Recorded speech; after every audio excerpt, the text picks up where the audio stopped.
সুপ্রিয় দর্শক, এই মুহূর্তে উপস্থিত রয়েছি আমাদের বাংলাদেশের ঐতিহ্যবাহী একটি পার্ক, রমনা পার্ক।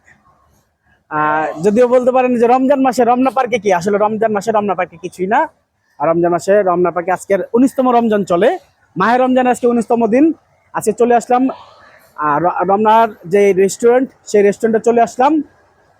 পিলু ভাইয়ের বিআই তারই একটা মানে ঘরোয়া আয়োজন, ঘরোয়া একটা প্রোগ্রামে এখানে ইফতারের একটা আয়োজন হয়েছে ছোটখাটো। আমরা নিজেরা বসবো, একটু আলাপ করব, এরই মাঝে হচ্ছে ইফতারও হয়ে যাবে।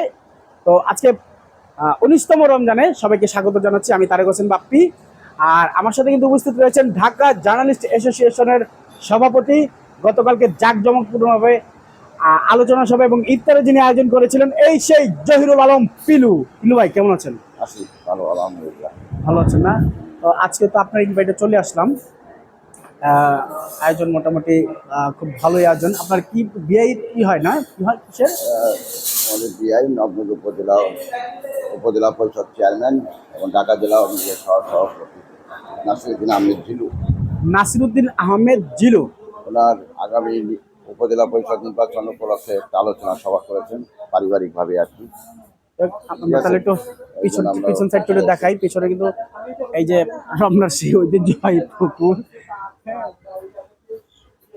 তো যাই হোক, ইফতারের সময় হয়ে গিয়েছে, আমরা মোটামুটি ইফতারের জন্য ভিতরে চলে যাই।